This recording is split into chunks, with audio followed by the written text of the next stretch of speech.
Welcome everyone to this Wise Women's Roundtable with a look at what's going on still within this Beltane window as we are approaching a total lunar eclipse and the solar zenith days, and all of this is like in an in-between time. So when we think about the cross quarters, they're between eclipses and solstices.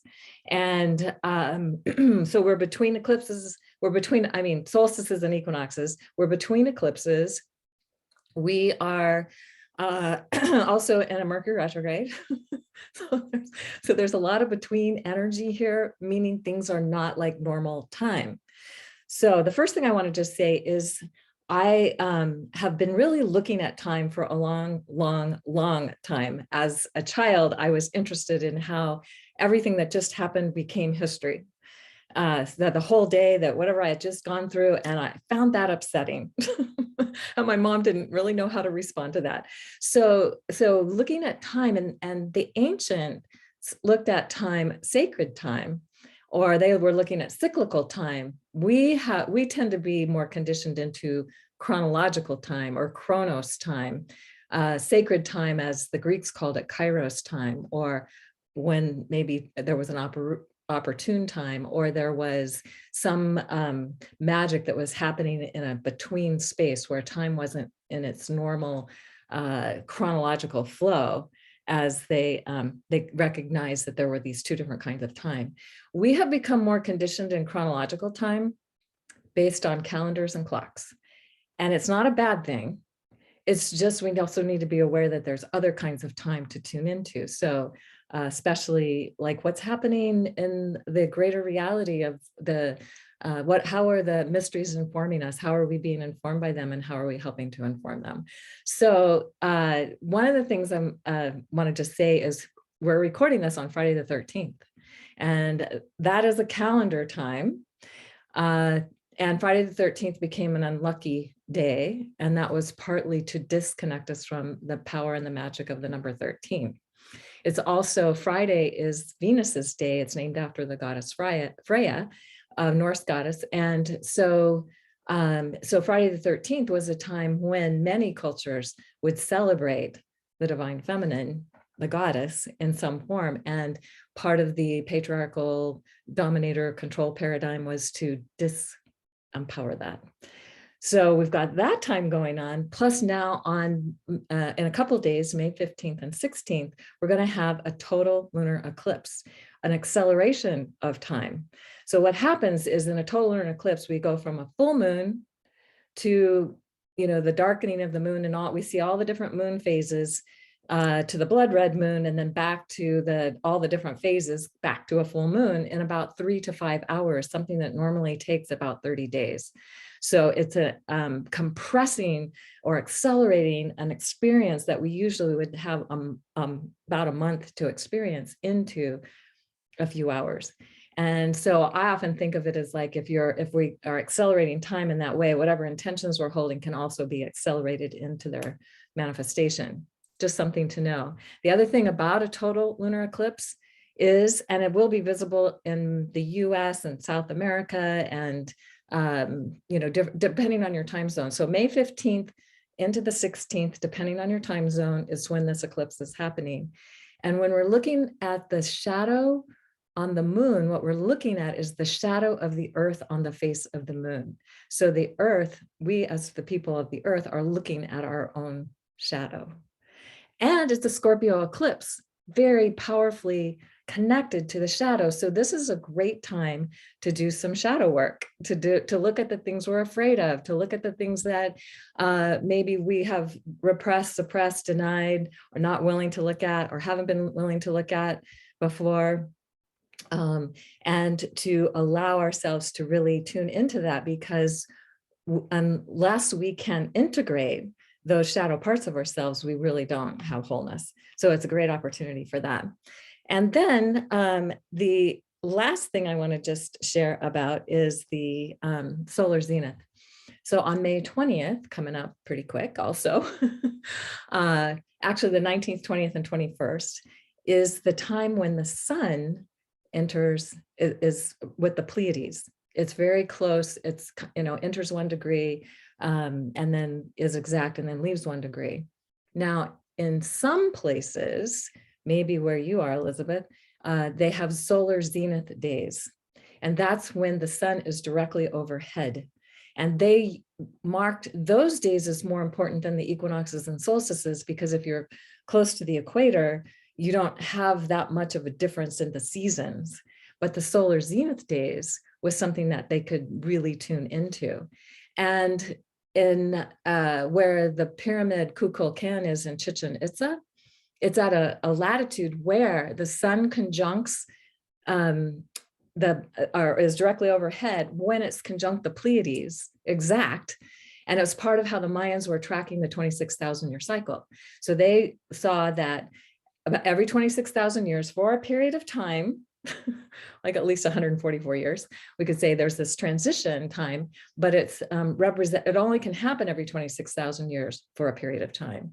And so at Chichen Itza, the days of no shadows is when the sun is directly overhead. So if you have a stick in the ground or you're standing straight or anything, there's no shadows cast on the pyramid, nothing. There's just no shadows anywhere when the sun is directly overhead. And they literally built zenith tubes. So they were these tubes that went down into the ground several feet, several meters, and they opened up into a cave. And so the only time that cave would be lit would be on a solar zenith day. So they were working the magic, connecting the earth and the sky, connecting the sun to, and they would do their big ceremonies in these caves where the sun was lighting them up based on when the sun was directly overhead. Now, different latitudes will have different solar zenith days. So it's not going to be the same from 0 to 23.5 degrees. Those days do shift. It's not the same for everybody, whether it's 23.5 degrees north or 23.5 degrees south. The day that the sun is on the zenith is different.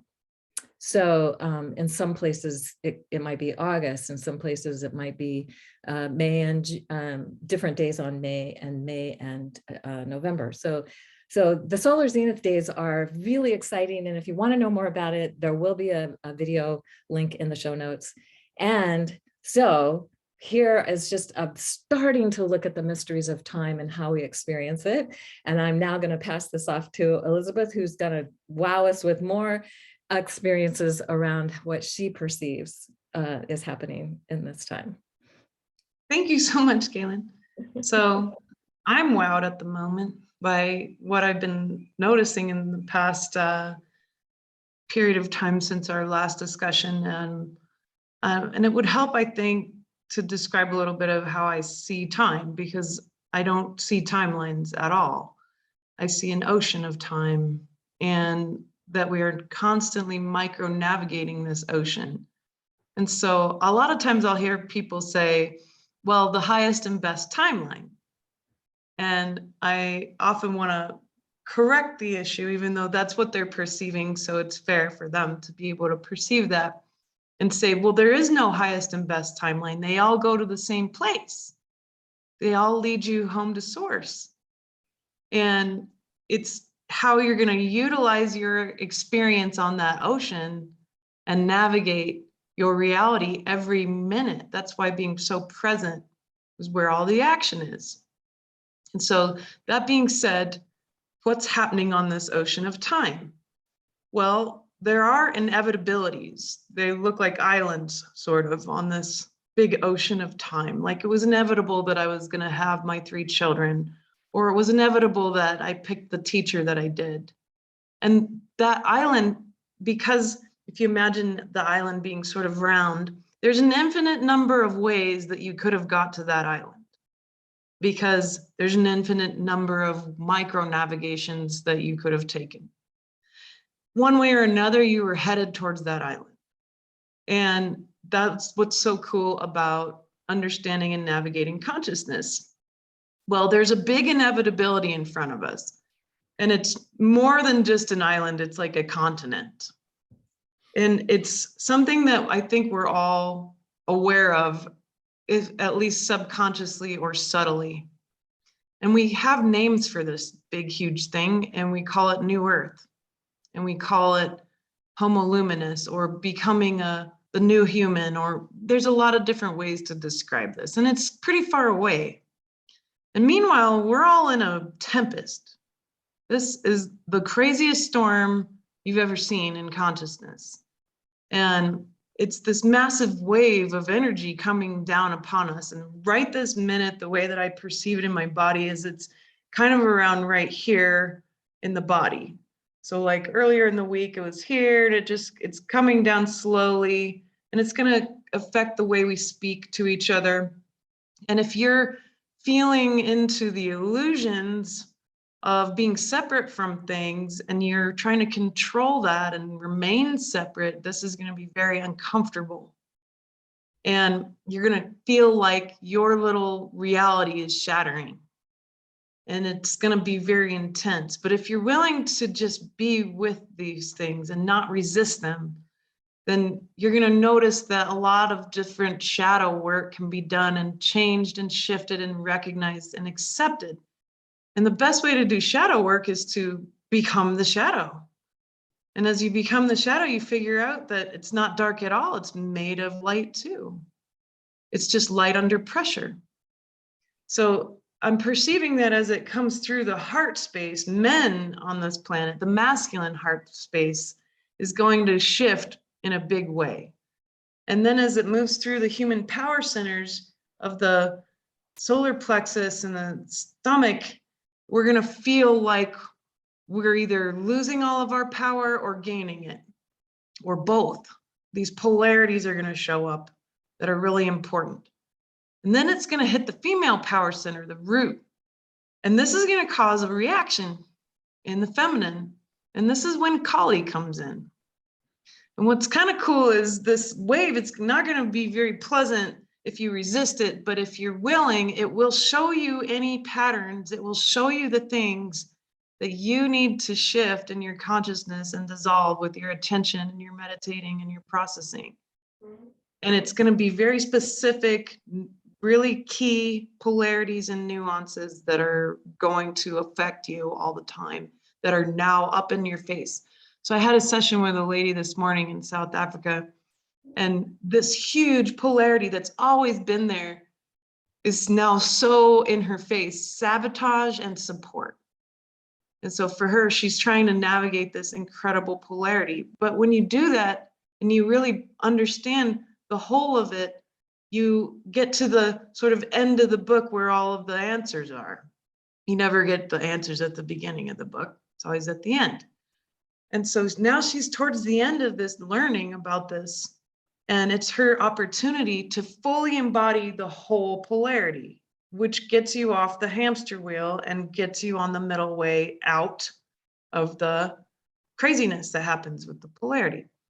So the craziness is happening in the waves of the water. It's the earth and the waters below who are being interacted with on a galactic level in a very powerful way with the stars and the sun and the galaxy and so much more at this 12,000 year cycle. And then we have in the air, if you've ever driven through a snowstorm, this is what it looks like to me. And it's miserable because you can't see anything.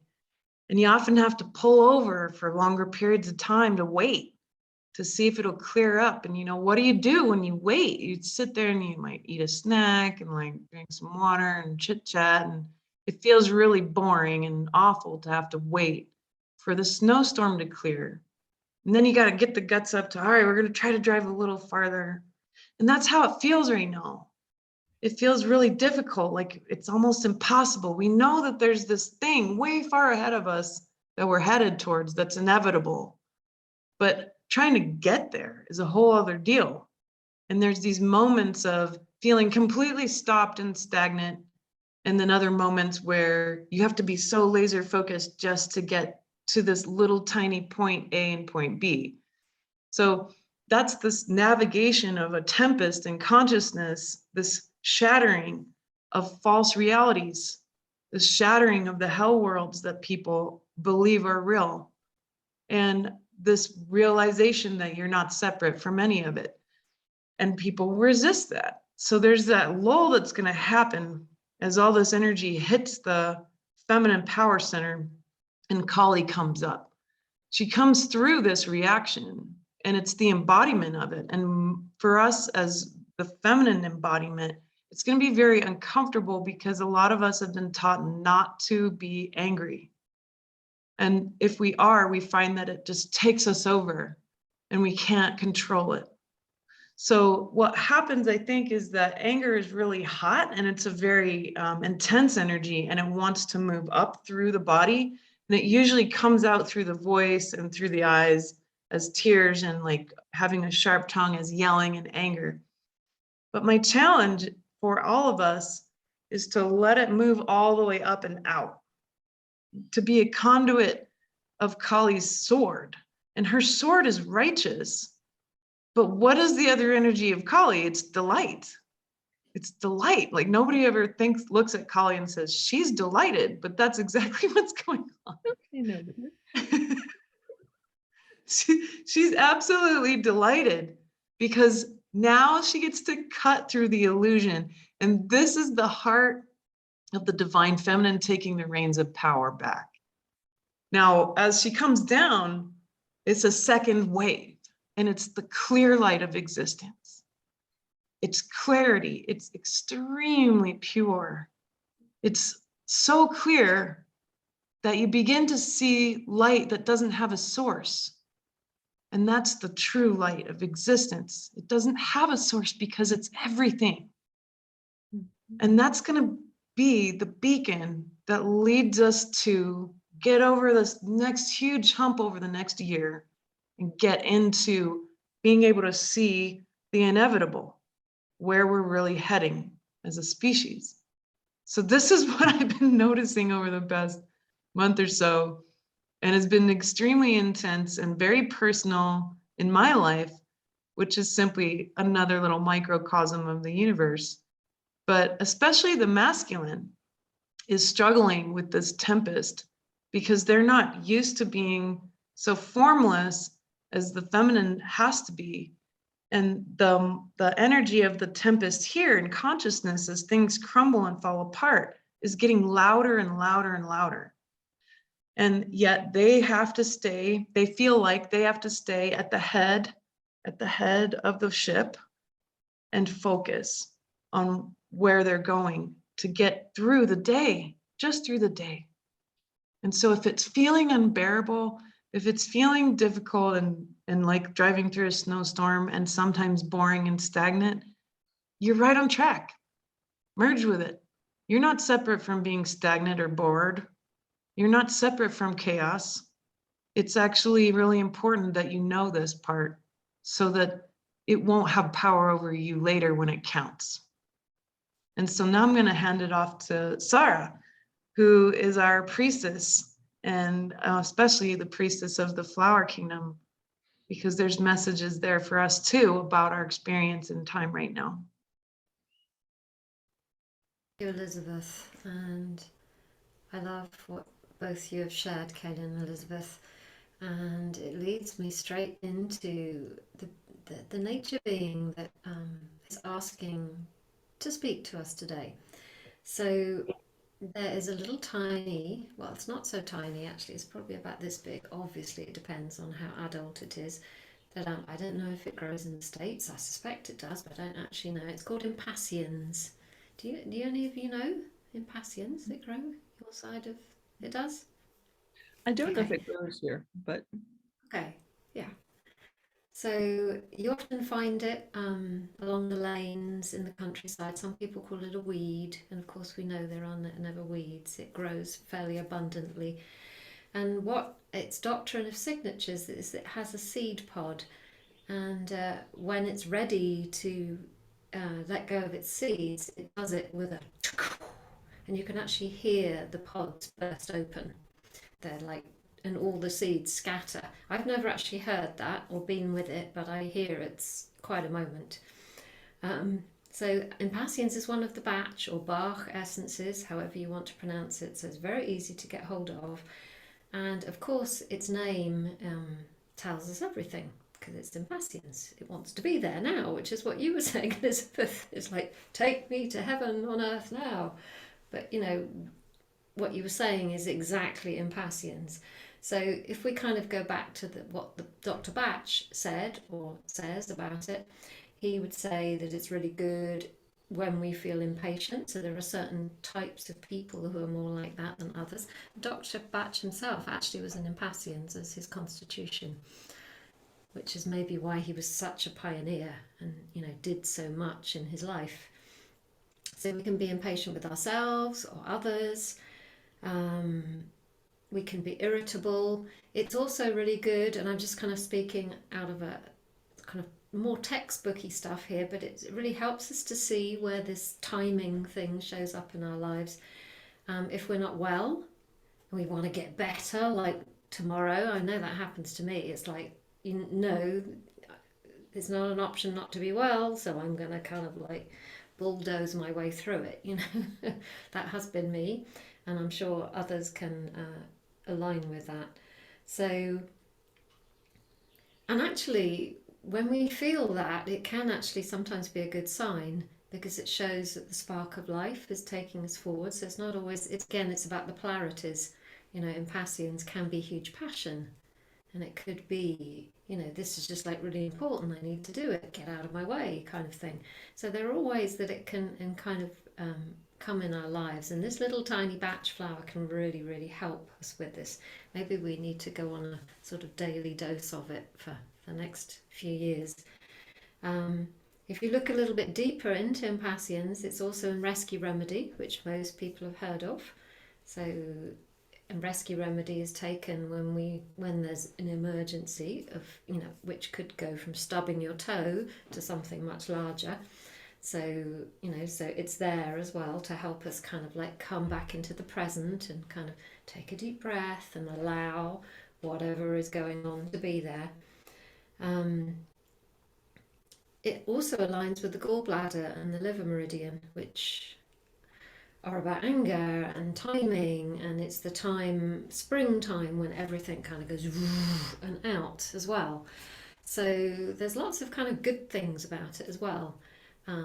So yeah, I think Impatiens is asking me to celebrate it rather than to say, no, it's not, you know, rather than have maybe our more traditional view on impatience not being a good thing. It actually has a great, great value.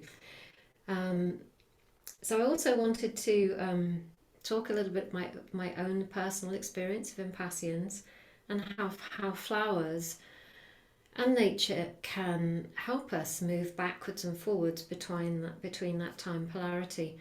I think I may have spoken about this in a previous meeting actually, but I'm guided to say it again, probably because I think it's really important. Many years ago, Snowdrop told me that she had the ability to work with us to heal not just ourselves now, but the past and the future, and that nothing was impossible, nothing.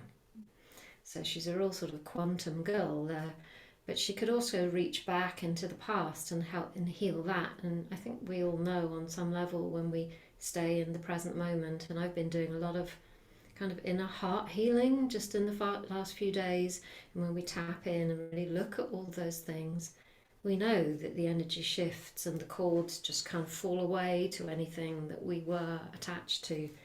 So nature has a beautiful role to help us be in that moment.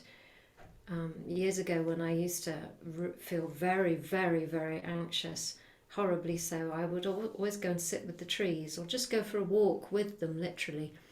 And I would stand next to these big trees and think, wow, you're so rooted and you're so calm. You can't go anywhere when, you know, the SHIT hits the fan. You're just there. And I was just like really wanting to embody some of that ability just to be in that moment, whatever that meant. And so my experience with Impatiens, sometimes I've often found that the flowers have been a little bit elusive for me, and I've always thought, why is everybody else seeing X, Y, Z flower? I've never seen it, sort of thing. And then one day I suddenly meet the flower. Yarrow's another one that I had this relationship with. Why is everybody else, you know, got a yarrow thing going, and I didn't even really know what it looks like because I'd never met it. Same with impatiens. And then one day I'll just bump into them, and all of a sudden they're around me and always have been. I've just never seen them. So in the lanes here where I live, I met impatiens a couple of years ago, and I was like, oh my goodness, there you are. And so I made an essence with her just for myself, and she really helped me to connect in to my divine purpose. It wasn't that I wasn't working with it anyway, but I just felt in that when you make a flower essence, you're transported into the time and energy of that flower. If you sit next to the bowl, you're actually part of the making. But if you can just witness what's going on, you can really kind of sink yourself into the energy. So I really felt this ability to know that everything was in its right moment, and that I was in the right place and at the right time, and I didn't need to hurry or do anything differently.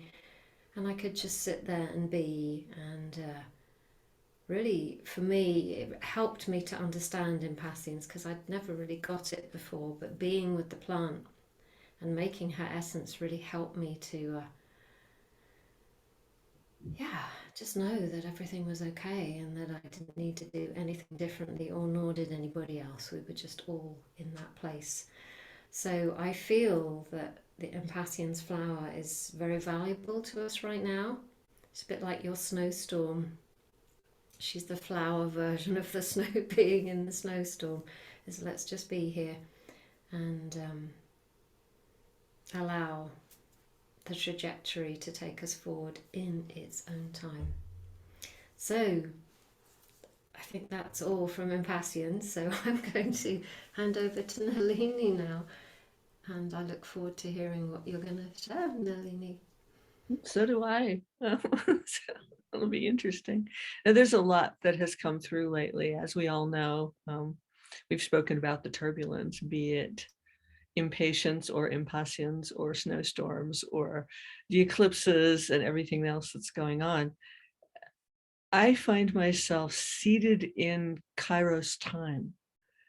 And Kairos time, as Kaylin brought up at the beginning, from the Greek, it's what's optimal or important in the moment, in each moment. It also translated as weather. And we know what that's been like lately. But the way to deal with it is not to like constantly pull up your weather app and like, what's it going to do today? And how am I going to deal with it? Which is how our minds are trained. But that's Chronos time. And Chronos, as Kaylin would tell you, is related to Saturn. Much of these are Saturnian energies, which are not bad. Saturn gets a very bad rap, except in Vedic astrology. And it's a way of, yes, we tend to live in these bodies and in this life in a linear manner, but we are sorely mistaken if we think that's what's real. So from Kairos time, it's each moment, like this is even too slow. It's each moment. And in the Vedic studies, like every 5 seconds, our consciousness shifts completely. And I love it when you say that to somebody, they're like, oh, well, where do I start? Which second is the one that I start with? And how many is 5? And where's the Chronos, right? But in Kairos time, they all exist at the same moment. And so there's always the flow of what we call linear, and there's always the moment, which is precious and of that clear light. And so instead of asking the question, what time is it? Or even what is it time for? It's sort of what's optimal right now? What is the opportunity right now? And the minute you ask the question, it's already the next moment, so it's shifted.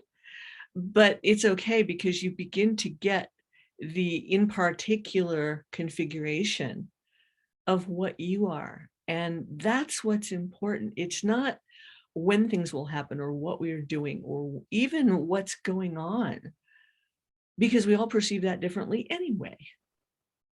And it's more what's available this precise moment, this precise second. And then, okay, we're already at the next one.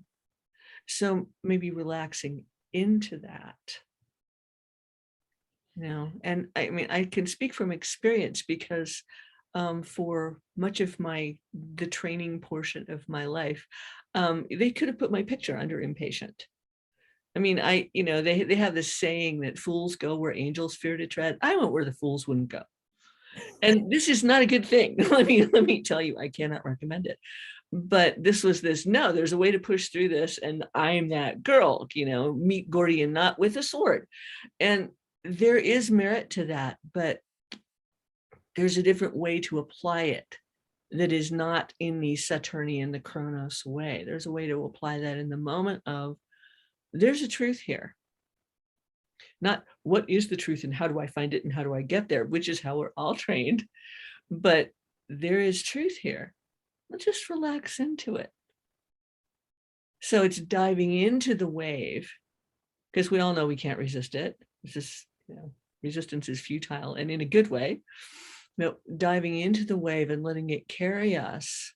And what happens, or what has happened for me, is with each ripple, with each current within that wave, pardon me, I have shed, and we all do this, a form of identification, a structure. Again, Chronos, Saturn. Just that this is the major planet that helps us work with our structures, but it's working through each wave, each current, each ripple, and basically it's all happening at once. It's where we put our focus. Again, in the moment, there's a way where, this identity, what's the truth of it? Not like, it needs to be blasted away because it's ego. Well, yeah, everything is ego. And so let's just blast ourselves into oblivion, because why not? But there's this other way of looking at it, as this identity is the illusion. It isn't real, except that we're living it as real. But each of these they shed as you go within the wave, and the wave isn't going to grind you down into the sand unless you resist it. I mean, beach balls have a great time with waves. They pop along up on the top, and they don't care how big they are. It could be a ripple, it could be a tsunami. So what? It's just having its little fun time. We are in the immersion now, and every being on this world is a star seed. It comes, a configuration of elements from all over the place, places we don't even know about. And star seeds, star streams learn by immersion. That's why we're here. We are immersed in experience. So as we take that, instead of I happen to agree with Elizabeth about the ocean of perception and time. So we're speaking a little bit together here, but it's all happening once. And so it's like, well, this seems to be this way. Take a deep breath. And there is not even what's the truth here, because it is gone, but there's truth here.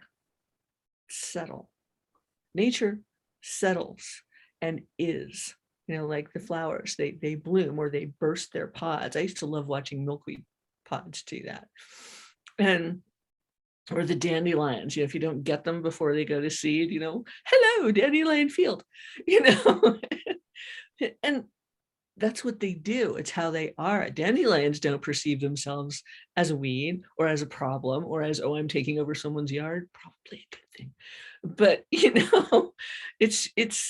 this is how the moment unfolds. And so it's maybe paying a little more attention or giving a little more honor to that Kairos version of time within the chronology that we appear to be in, and knowing that all of those timelines, all of those trajectories are present in each moment. And we hop timelines all the time. And what if that inevitable island isn't what we have believed, projected, expected it to be? What if it's here? And we just get there by going all kinds of outward and obtuse and abstruse ways. And in the moment, in that Kairos time is where it really lives. And can we live that way? Yes, I do that almost all the time. Not all the time. There's always, everything is a work in progress. But it's possible. The nature does it. The flowers do it. The trees do it. I used to love the trees too. When I was a little girl, I would go out on my balcony after we moved out to the country, and I would look at the trees and have chats with them. They were my best friends. And I would so envy them. You know, you're rooted and you just reach for the light. All you do is reach for the light. You know, why can't I just do that? Why do I have to pretend to go out in the world? You know, I just want to do this. Well, we are that all the time. And so it's the union of what we perceive to be a linear experience with the moment that is the weather of the divine. So anyway, that's my 2 cents for our gathering today. And thank you, all of you. I mean, so much fun to hear what everyone has to say.